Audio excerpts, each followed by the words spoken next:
इसको मैं इससे कनेक्ट कर दूं, ठीक है, तो होगा क्या? अभी हमने कहा चार्जेस हमेशा हाई पोटेंशियल से लो पोटेंशियल मूव करते हैं, मतलब चार्जेस हमेशा हाई से लो पोटेंशियल, जहां कम चार्ज हो तो चार्जेस फ्लो करेंगे। चार्जेस क्या होगा? चार्जेस इधर 1 कूलम से इस न्यूट्रल बॉडी की तरफ मूव करना शुरू करेंगे। थोड़ी देर बाद मैंने ये देखा इधर चार्जेस 0.8 कूलम हो गए क्योंकि चार्जेस फ्लो कर रहे हैं, इधर चार्जेस 0.2 कूलम हो गए। थोड़ी देर बाद और देखा इधर चार्ज 0.6 कूलम हो गए और उधर चार्जेस कितने हो गए? 0.4 कूलम। अच्छा, एक चीज़ आप नोटिस करो, चार्जेस ट्रांसफ़र हो रहे हैं लेकिन टोटल चार्ज सेम रह रहा है। टोटल चार्ज हमारे पास सबसे पहले कितना था? 1 कूलम, क्योंकि इसके पास तो चार्ज ही नहीं था। अभी भी चार्ज कितना है? 1 कूलम, क्योंकि आप 0.8 में 0.2 ऐड करो 1 कूलम, 0.6 में 0.4 ऐड करो 1 कूलम। थोड़ी देर बाद मैंने देखा तो चार्जेस इस बॉडी पे थे 0.5 कूलम और इधर भी 0.5 कूलम, ठीक है। और थोड़ा टाइम बाद मैंने देखा अभी भी 0.5 कूलम, इधर 0.5 कूलम। इससे हमारे पास एक ये रिजल्ट आया कि चार्जेस हमेशा तब तक फ्लो करते हैं जब तक दोनों बॉडीज़ का पोटेंशियल इक्वल ना हो जाए। अब आप सबसे लास्ट में देखो, दोनों बॉडीज़ का पोटेंशियल क्या हो गया? सेम। इस बॉडी पे चार्ज भी कितना आ गया? 0.5 कूलम, और इस बॉडी के ऊपर चार्ज भी कितना आ गया? 0.5 कूलम। तो इस तरीके, अब ये बॉडी असल में न्यूट्रल थी, लेकिन जब मैंने इनको एक कॉन्टैक्ट प्रोवाइड किया, वायर लगाई, तो उसकी वजह से चार्जेस इस बॉडी से उस बॉडी में ट्रांसफ़र हो गए। और थोड़ी, अब मैं इस वायर को अगर रिमूव भी कर दूं तो क्या होगा? इस बॉडी के ऊपर पहले 1 कूलम चार्ज था, अब 1 कूलम कितना हो गया? 0.5 कूलम, और ये बॉडी पहले न्यूट्रल थी और इसके ऊपर चार्ज अब 0.5 कूलम आ गया। तो इस तरीके को कहते हैं बाय कंडक्शन, कि आप किसी डायरेक्ट, बाय कंडक्शन का मतलब होता है बाय डायरेक्ट कॉन्टैक्ट। आप कोई कॉन्टैक्ट प्रोवाइड करो और उसकी वजह से चार्जेस मूव कर जाए, ठीक है। लास्ट मेथड है बाय इंडक्शन। इंडक्शन का मतलब है इंड्यूस कराना, किसी को फोर्सफुली किसी बॉडी में चार्जेस लेके आना, लेकिन इसमें फिजिकल कांटेक्ट नहीं होता, कोई दो बॉडीज़ के दरमियान कांटेक्ट नहीं होगा। अब नेक्स्ट आपके माइंड में ये आएगा कि सर अगर दो बॉडीज़ के दरमियान कांटेक्ट नहीं है तो चार्जेस किस तरह प्रोड्यूस हो सकते हैं, ठीक है। उसकी अब थोड़ी सी स्टेटमेंट जो है वो डिफरेंट है। उसमें हम क्या करते हैं, उसमें भी सेम यही हम केस लेते हैं, एक बॉडी के ऊपर चार्ज है, समझ लो पॉजिटिव चार्ज है, और एक बॉडी के ऊपर कोई चार्ज नहीं है, न्यूट्रल है, ठीक है। अब होगा क्या, जब मैं इस न्यूट्रल बॉडी को इस बॉडी के करीब लेके आऊँगा, ठीक है, इसको देखो मैं न्यूट्रल बॉडी कह रहा हूँ। न्यूट्रल बॉडी का मतलब है कि इसके पास पॉजिटिव भी हैं और नेगेटिव भी हैं, ठीक है। इसी तरह इसके पास भी नेगेटिव हैं, लेकिन हम जो सिर्फ शो कर रहे हैं पॉजिटिव इसलिए शो कर रहे हैं, ये वो पॉजिटिव हैं जो कि एक्स्ट्रा हैं, ठीक है, इसलिए हम कह रहे हैं पॉजिटिवली चार्ज बॉडी है। अब जब मैं इस बॉडी के करीब इस बॉडी को लेके आऊँगा तो हमें पता है कि पॉजिटिव जो बॉडी है वो असल में किसको अट्रैक्ट करेगी, नेगेटिव चार्जेस को, तो इधर सारे नेगेटिव चार्जेस अपीयर हो जाएंगे क्योंकि ये साइड इससे करीब है ना। और ये जो पॉजिटिव है ये किस चीज़ को रिपेल करेंगे, पॉजिटिव चार्जेस, तो पॉजिटिव चार्जेस दूर चले जाएंगे। ये चीज़ समझ आई। ये बॉडी पहले न्यूट्रल थी, मतलब इसके पास प्लस भी था माइनस भी था, लेकिन अब एक आपके पास यहाँ पे इस पे जो कंबाइंड चार्ज था वो जीरो था। अब मैं जब इस बॉडी के करीब इस बॉडी को लेकर आया, पॉजिटिव बॉडी लेकर आया, तो पॉजिटिव ने इससे आपके पास नेगेटिव को अट्रैक्ट किया और नेगेटिव सारे इस साइड पे इंड्यूस हो गए, अपीयर हो गए, और इसने पॉजिटिव को रिपेल किया तो पॉजिटिव दूर चले गए। अब अगर मैं क्या करूँ, इस बॉडी को अगर मैं ग्राउंड प्रोवाइड कर दूँ, ग्राउंड का क्या मतलब है, 0 वोल्ट, लो पोटेंशियल। अब असल में ये जो पॉजिटिव चार्जेस थे ना, ये इस पॉजिटिव से दूर जाने की कोशिश कर रहे थे, रिपेल हो रहे थे। तो हुआ क्या, अब इनको रिपेल होने का एक पाथ मिल गया। अब ये सारे जो पॉजिटिव चार्जेस हैं ये इस वायर से होकर ज़मीन में चले जाएंगे, लेकिन ये आपके पास नेगेटिव चार्जेस जाएंगे नहीं। क्यों नहीं जाएंगे, क्योंकि नेगेटिव चार्जेस इसकी वजह से अपीयर हुए हैं। ये जो पॉजिटिव चार्जेस हैं इन नेगेटिव चार्जेस को जाने नहीं देगा। तो अगर जब मैं ये चीज़ प्रोवाइड करूँगा तो होगा क्या, ये सारे पॉजिटिव चार्जेस ग्राउंड से होकर, इस वायर से होकर ग्राउंड में चले जाएंगे, ज़मीन में चले जाएंगे, और इस बॉडी के ऊपर सिर्फ क्या चार्ज रह गया, नेगेटिव। तो इस बॉडी के ऊपर नेगेटिव चार्जेस अपीयर हो जाएंगे। तो देखो सबसे पहले ये बॉडी जो थी न्यूट्रल थी, लेकिन जब मैं इसके करीब एक पॉजिटिव चार्ज बॉडी लेकर आया, उस पॉजिटिव चार्ज बॉडी ने इस बॉडी पे चार्जेस इंड्यूस कर दिए। इस तरीके को कहते हैं चार्जेस बाय इंडक्शन, ठीक है। अच्छा, नेक्स्ट फिर एक और चीज़ है, ये अगर आप चैप्टर नंबर आप 11 के पेज नंबर 2 पे देखो, उसमें थोड़ा सा आपको एक इंट्रोडक्टरी पैराग्राफ दिया हुआ है जिसमें वो सुपरपोजिशन प्रिंसिपल का जिक्र कर रहा है। सुपरपोजिशन प्रिंसिपल जो है हम इलेक्ट्रिक फील्ड में डिस्कस करेंगे। अभी वो आपको ऐसे क्लियर नहीं होगा कि सुपरपोजिशन का मतलब क्या है। इलेक्ट्रिक फील्ड का जब हम टॉपिक पढ़ेंगे, electric field at a point due to multiple charges, तो उसमें हम सुपरपोजिशन प्रिंसिपल को डिस्कस करेंगे डिटेल में। उसी में आप अगर देखो, फॉर योर इन्फॉर्मेशन में आपको एक टेबल दिया हुआ है और उस टेबल में एक जनरेटर का डिस्कस है, और वो जनरेटर है वेन डे ग्राफ जनरेटर। ठीक है, अब वेन डे ग्राफ जनरेटर जो है नाम से ही पता चल रहा है ये एक जनरेटर है, और ये क्या चीज़ जनरेट करता है, ये चार्जेस जनरेट करता है। ठीक है, और ये बहुत ज़्यादा चार्जेस जनरेट करता है। देखो, चार्जेस की वजह से किसी बॉडी में पोटेंशियल आता है। पोटेंशियल अभी के लिए आप ये समझ लो वोल्टेज, जिस तरह घरों में वोल्टेज आ रहा है, आप कह रहे हो हमारे घरों में कितना वोल्टेज आ रहा है, 220 तकरीबन वोल्ट आता है। अब एसी है, तो इसी तरह ये जो वेन डे ग्राफ जनरेटर है ये भी वोल्टेज जनरेट करता है। ठीक है, और ये बहुत ज़्यादा वोल्टेज जनरेट करता है। ये जो वोल्टेज जनरेट करता है ये तकरीबन मिलियन वोल्ट्स में होता है, अप टू मिलियन वोल्ट्स। आजकल के जो latest when de Graaff generator हैं वो मिलियन वोल्ट, और मिलियन वोल्ट्स का आप अंदाज़ा इस तरीके से लगा सकते हो कि हमारे पास जो घरों में वोल्टेज आ रहा है वो सिर्फ 220 वोल्ट है, और वो भी काफ़ी डेंजरस है, फेटल प्रूफ हो सकता है। इसी तरह वेन डे ग्राफ जनरेटर जो है वो अप टू मिलियन वोल्ट्स तक प्रोड्यूस कर सकता है। ठीक है, और ये सबसे पहले वेन डे ग्राफ ने डिवाइस आपके पास यहाँ पे इसको आपके पास यहाँ पे इन्वेंट किया, और किस ईयर में, 1929 में। तो ये इसकी डेफिनेशन है कि Van de Graaff generator is an आपके electrostatic device which is use to produce very high amount of potential. Potential मतलब वोल्टेज, तो इस पे जो वोल्टेज है बहुत ज़्यादा प्रोड्यूस होते हैं। इसकी वर्किंग पे अभी हम थोड़ी देर बाद आते हैं। नेक्स्ट ये पार्ट है कि वेन डे ग्राफ जनरेटर का फ़ायदा क्या है। देखो, वेन डे ग्राफ जनरेटर के ऊपर चार्जेस एक्यूमुलेट हो जाते हैं, प्रोड्यूस हो जाते हैं। तो असल में चार्जेस प्रोड्यूस कराने का फ़ायदा क्या है? चार्जेस प्रोड्यूस कराने का पुराने दौर में ये फ़ायदा था कि ये चार्जेस को एक्सेलरेट कराता था। किस तरह? अब वो चीज़ समझने के लिए ज़रा इसके डायग्राम पे आओ। अगर आप इसके डायग्राम पे देखो, डायग्राम में क्या चीज़ है, अच्छा आपकी बुक में डायग्राम इनकम्प्लीट है।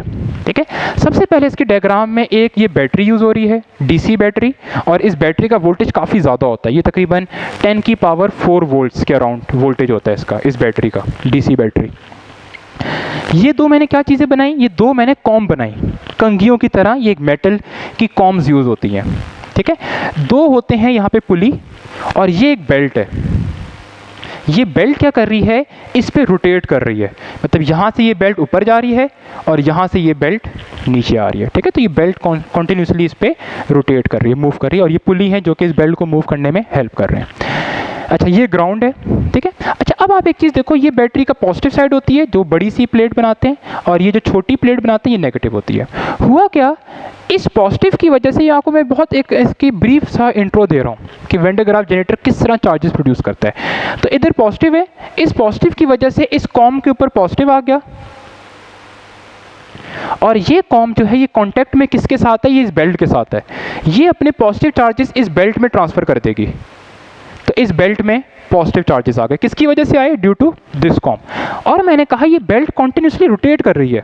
ठीक है, तो ये जो पॉजिटिव चार्जेस आए हैं ये कहाँ कर जाएगी, ऊपर मूव कर जाएगी। ये बेल्ट अभी यहाँ पे है, थोड़ी देर बाद बेल्ट यहाँ पे आ गई, तो ये बेल्ट कॉन्टिन्यूसली इस तरह ऊपर मूव कर रही है। तो थोड़ी देर बाद बेल्ट जो है इस पोर्शन में आ गई। अब हुआ क्या, इस बेल्ट के पोर्शन के पास कौन से चार्जेस हैं, पॉजिटिव, और ये जो कॉम थी ये न्यूट्रल थी। ठीक है, अब और ये जो एक डॉम्प है, ये एक मेटल का हॉलो डॉम्प है, अंदर से खाली होता है ये मेटल का डॉम्प, और इस तरह का बड़ा सा एक आपके बुक में अगर आप डायग्राम में देखो तो ये सर्कुलर सा मेटल हॉलो डॉम्प होता है। हुआ क्या, ये मेटल का जो पूरा हॉलो डॉम्प था ये न्यूट्रल था। न्यूट्रल मतलब इसके पास पॉजिटिव चार्जेस भी थे, नेगेटिव चार्जेस भी थे। अब इधर बेल्ट में पॉजिटिव चार्जेस आए। अब पॉजिटिव चार्जेस किस चीज़ को अट्रैक्ट करेगा, पॉजिटिव चार्जेस इस पूरे डॉम्प से नेगेटिव चार्जेस को अट्रैक्ट करेगा। तो सारे नेगेटिव चार्जेस इधर आ जाएंगे इस कॉम के ऊपर। और कॉम के ऊपर नेगेटिव चार्जेस क्यों आए, क्योंकि बेल्ट के इस पोर्शन के पास पॉजिटिव चार्जेस हैं, पॉजिटिव चार्जेस ने नेगेटिव चार्जेस को अट्रैक्ट किया। अब जब सारे नेगेटिव चार्जेस यहाँ पर आ गए तो ऊपर कौन से चार्जेस एक बच गए, ऊपर सारे चार्जेस बन गए, जो बच गए वो बच गए पॉजिटिव।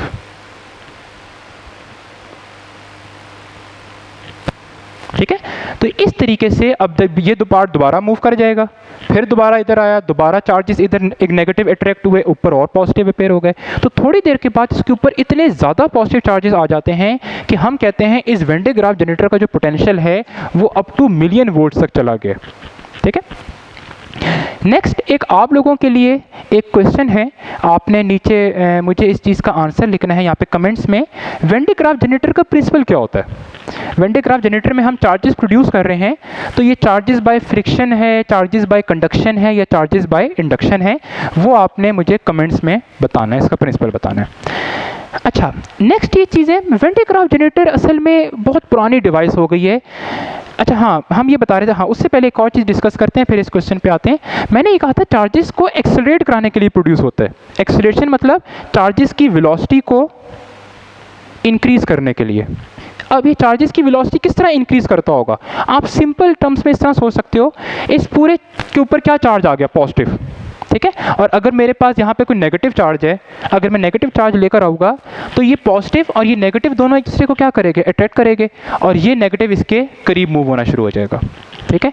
और जैसे जैसे ये इसके करीब आएगा, इसकी वेलोसिटी क्या होती रहेगी? बढ़ती रहेगी। तो हम कहेंगे ये वेन डे ग्राफ जनरेटर इस चार्ज पार्टिकल को एक्सेलरेट करा रहा है। तो हम ये कहते हैं Van de Graaff generator is used to accelerate subatomic particles up to high speed. अब देखो, इसकी स्पीड किस पे डिपेंड करती है? डिपेंड करती है इस चीज़ के ऊपर चार्ज कितना है। इस चीज़ के ऊपर जितना ज़्यादा चार्ज होगा ना, वो इस चार्ज को उतनी ज़्यादा वेलोसिटी, उतनी ज़्यादा फोर्स से खींचेगा। अब देखो, जितनी ज़्यादा फोर्स होगी F is equal to ma, जितनी ज़्यादा फोर्स होगी उतनी ही ज़्यादा एक्सेलरेशन होगी, और जितनी ज़्यादा एक्सेलरेशन होगी वेलोसिटी उतनी ज़्यादा इंक्रीज करेगी। समझ आया? तो कुछ बुक्स में ये भी लिखा होता है कि Van de Graaff generator charge particles की काइनेटिक एनर्जी इंक्रीज करने के लिए यूज़ होता है। तो काइनेटिक एनर्जी इंक्रीज करने का मतलब यही है, क्योंकि काइनेटिक एनर्जी में वेलोसिटी आती है, तो when de Graaff generator charges की काइनेटिक एनर्जी इंक्रीज करता है। इन सिंपल टर्म्स वो उनकी स्पीड वेलोसिटी इंक्रीज करता है। ठीक है। तो ये पॉइंट आपको क्लियर होना चाहिए कि वेन डे ग्राफ जनरेटर सब एटॉमिक पार्टिकल्स मतलब प्रोटॉन इलेक्ट्रॉन को एक्सेलरेट मूव कराने के लिए यूज़ होता है। अच्छा, फिर एक क्वेश्चन आपके माइंड में अराइज होता है कि सर पार्टिकल्स को मूव कराने की ज़रूरत ही क्या है? पार्टिकल्स को मूव कराना बहुत इंपॉर्टेंट है रिसर्च के पॉइंट ऑफ व्यू से। हम असल में एक डिवाइस होती है जो कि आपने शायद सुनी हो कि CERN, CERN एक इदारा है बाहर के मुल्क में जो कि रिसर्च करता है, नासा वगैरह आपने नाम सुना है। तो एक डिवाइस होती है जिसको बोलते हैं LHD। बड़ी मज़े की एक डिवाइस है, इसको बोलते हैं लार्ज हेड्रॉन कोलाइडर। अगर आप नेट पे जाके सर्च करो ना, इसमें किस तरह तोड़ते हैं, हम एक पार्टिकल को दूसरे पार्टिकल से स्ट्राइक कराते हैं।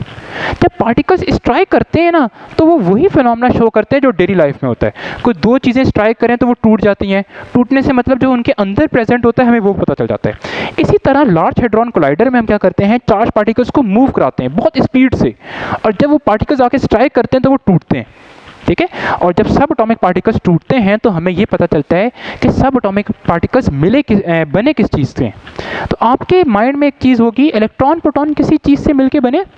मुझे इसका आंसर आप कमेंट्स में बताइएगा कि इलेक्ट्रॉन प्रोटॉन ये किसी सब एटॉमिक पार्टिकल्स या न्यूट्रॉन किसी पार्टिकल से मिलके बने हैं या नहीं बने। फिर इसका हम आंसर जो है नेक्स्ट लेक्चर में मैं आपको बताऊँगा। तो इसको इस वजह से फ़ायदा है वेन डे ग्राफ जनरेटर का कि ये पार्टिकल्स को एक्सेलरेट कराता है, मतलब हाई स्पीड पे मूव कराएगा। जितनी हाई स्पीड पे मूव कराएगा चांसेस ऑफ ब्रेकिंग उतने ज़्यादा होंगे। ठीक है। अच्छा, फिर एक चीज़ है कि ये वेन डे ग्राफ जनरेटर एक पुरानी डिवाइस हो गई। अगर आप इसकी इन्वेंशन ही देखो 1929 की इन्वेंशन है। अब आजकल वेन डे ग्राफ जनरेटर जो है वो सिर्फ एक लैब्स में, यूनिवर्सिटी की लैब्स में सिर्फ डिमॉन्स्ट्रेशन के लिए यूज़ होती है। आजकल ये चार्ज पार्टिकल्स को एक्सेलरेट कराने के लिए यूज़ नहीं हो रही। आजकल जो है एक नई लेटेस्ट डिवाइस यूज़ हो रही है जिसको हम नाम देते हैं साइक्लोट्रॉन। ठीक है। साइक्लोट्रॉन जो है हम अब अपकमिंग चैप्टर्स में इसको डिस्कस भी करेंगे कि साइक्लोट्रॉन क्या डिवाइस है, किस तरह काम करती है। तो साइक्लोट्रॉन एक लेटेस्ट मॉडर्न डिवाइस है जो पार्टिकल्स को एक्सेलरेट कराती है। ठीक है। तो वेन डे ग्राफ जनरेटर आजकल इतनी ज़्यादा नहीं है, सिर्फ डिमॉन्स्ट्रेशन के लिए। उसके बाद एक बड़ी मज़े के अगर आपका थोड़ा सा फिज़िक्स की साइड पे इंटरेस्ट हो तो एक प्रोफेसर हैं वॉल्टर लिविन, MIT में ये पढ़ाते थे, अभी कुछ साल पहले ही इन्होंने वहाँ पे छोड़ा है यहाँ पे। तो इनके ना एक क्रैश कोर्स है, इनका एक कोर्स है बाकायदा MIT में for the love of physics. तो अगर आप जाके when de Graaff generator by Walter living आप सर्च करो तो इन्होंने during class, live class, when de Graaff generator के साथ डिमॉन्स्ट्रेशन की थी। और वेन डे ग्राफ जनरेटर मैं आपको कह रहा हूँ कि बड़ी एक ख़तरनाक डिवाइस है। इन्होंने लाइव क्लास में वेन डे ग्राफ जनरेटर को टच किया था। अब वेन डे ग्राफ जनरेटर में मैंने कहा वोल्टेज कितना है, मिलियन वोल्ट्स है। तो एक क्वेश्चन माइंड में आएगा कि सर अगर वो इतने ज़्यादा वोल्टेज को टच कर रहे हैं तो वो तो फैटल है, उससे तो उनकी डेथ हो सकती है। ठीक है, तो ये भी ज़रा सोचिएगा आप एक वेन डे ग्राफ जनरेटर को किस तरह टच कर सकते हो। ठीक है, इसका आंसर किस चीज़ में अराइज, इस चीज़ का आंसर किस चीज़ में हिडन है, मैं आपको बताता हूँ। आप घर में जब कोई बिजली का काम करते हो, कोई बड़ा आपके घर में बिजली का काम करता है, तो आप ये कहते हो कि प्लास्टिक की चप्पल पहन लो या नीचे आप कोई वुड का स्टैंड रख लो। उसकी वजह क्या है? प्लास्टिक की चप्पल पहनने से, वुड नीचे वुड स्टैंड रखने से होता क्या है, वुड और प्लास्टिक एक इंसुलेटर है। अगर आप किसी वायर को टच भी कर दो तो चार्जेस आपकी बॉडी पे आ जाएंगे, लेकिन वो ज़मीन में नहीं जा पाएंगे।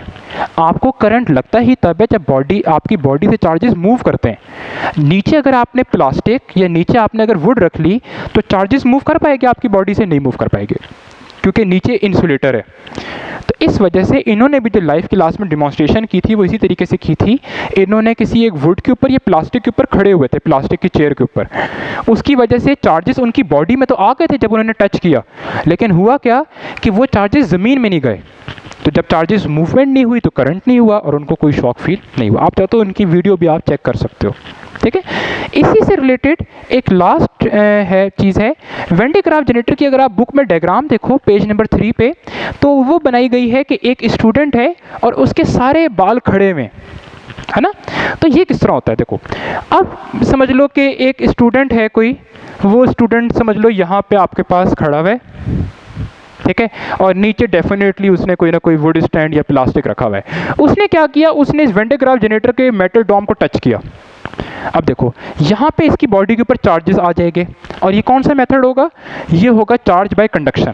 ठीक है, चार्ज बाय कंडक्शन की वजह से उसने उसकी बॉडी को टच किया तो इसकी पूरी बॉडी के ऊपर चार्जेस आ गए, समझ लो पॉजिटिव चार्जेस आ गए। ठीक है, और ये चार्जेस मूव नहीं कर रहे क्योंकि वो नीचे किसी वुड के ऊपर खड़ा हुआ है। अगर वो वैसे ज़मीन पे खड़ा हो ना तो चार्जेस उसकी बॉडी से फ्लो करके ज़मीन में चले जाएं, लेकिन वो अगर किसी वुड या इंसुलेटर के ऊपर खड़ा हुआ है तो चार्जेस उसकी बॉडी पे एक्यूमुलेट रहेंगे, मूव नहीं करेंगे। अब हुआ क्या, हमें पता है कि पॉजिटिव चार्जेस जो होते हैं वो एक दूसरे को रिपेल करते हैं। तो मेरी बॉडी का हर पार्ट एक दूसरे को रिपेल कर रहा है। मतलब अगर मैं इस तरह खड़ा हुआ हूँ तो मेरा ये हाथ और मेरी बॉडी भी एक दूसरे को रिपेल कर रही है, लेकिन मेरा हाथ यूँ क्यों नहीं जा रहा, क्योंकि वेट ज़्यादा है, मैस ज़्यादा है। इतनी ज़्यादा फोर्स ऑफ रिपल्शन नहीं है कि मेरा हाथ बॉडी से रिपेल होना शुरू हो। तो मेरी बॉडी का जो सबसे लाइटेस्ट पार्ट होगा ना वो रिपल्शन शो करेगा, और वो पार्ट होगा हेयर्स, आपके बाल। आपके बालों का वेट बहुत कम है ना, तो उन पे जो फोर्स लगेगी वो प्रोमिनेंट नज़र आएगी। मतलब समझ लो हर बाल पे पॉजिटिव चार्ज चला गया, और हर बाल जो है एक दूसरे को रिपेल करेगा। रिपेल करने के लिए वो कोशिश करेगी जितना दूर हो सकते हैं हो जाए। तो समझ लो आप इसको इस तरह, डायग्राम इतनी अच्छी नहीं है मेरी, आप चाहो तो इसका समझ सकते हो। पहले बाल सारे इस तरह थे, एक दूसरे के ऊपर फोल्ड हुए थे। अब जब जैसे ही आपने उसको चीज़ को टच किया तो ये हेयर कोशिश करेगी एक दूसरे से दूर हो जाए। तो ये किस तरह दूर हो जाएंगे, ये सारे बाल खड़े हो जाएंगे। आप बुक में देख सकते हो, वो डायग्राम ज़्यादा अच्छी उसने शो की भी है। तो क्यों ये खड़े हो गए, क्योंकि हर हेयर के ऊपर पॉजिटिव चार्ज आ गया और वो सारे हेयर एक दूसरे से रिपेल कर रहे हैं। एक्चुअली हर बॉडी का पार्ट रिपेल करेगा, लेकिन आप वही कहोगे कि सर फोर्स इतनी स्ट्रांग नहीं है कि हर बॉडी का पार्ट एक दूसरे से रिपल्शन शो करे। ठीक है, तो ये सारी चीज़ें हैं। इसमें अगर आपको कोई भी डाउट हो या कोई भी क्वेश्चन हो तो डेफिनेटली आप पूछ लीजिएगा। और एक और चीज़ एक चीज़ और आपने देख लीजिएगा, law of electrostatics. Law of electrostatics क्या होता है, वो ये होता है कि like charges repel each other, like charges repel each other और unlike charges attract each other. अब लाइक चार्जेस का मतलब पॉजिटिव और पॉजिटिव एक दूसरे को रिपेल करेंगे, नेगेटिव और नेगेटिव एक दूसरे को रिपेल करेंगे। और अनलाइक चार्जेस जो होंगे वो अट्रैक्ट करेंगे। और अनलाइक का मतलब एक पॉजिटिव और नेगेटिव हमेशा एक दूसरे को अट्रैक्ट करेगी। ये चीज़ हम मज़ीद डिटेल में पढ़ेंगे कूलम्स लॉ में। तो नेक्स्ट टाइम हम इंशाल्लाह स्टार्ट करेंगे सबसे पहला टॉपिक। तो ये दो जो लेक्चर्स थे ये चैप्टर का इंट्रोडक्टरी, और चैप्टर में कुछ ऐसी चीज़ें जो कि आपको प्रायर इन्फॉर्मेशन होनी चाहिए थी, लेकिन ये लेक्चर्स उनके लिए हैं जो FCS के स्टूडेंट्स हैं या जिन्होंने ऐसे चीज़ों को इतना डिटेल में नहीं पढ़ा हुआ। तो ये सारी चीज़ें आपको रिमेनिंग चैप्टर में हेल्प करेंगे।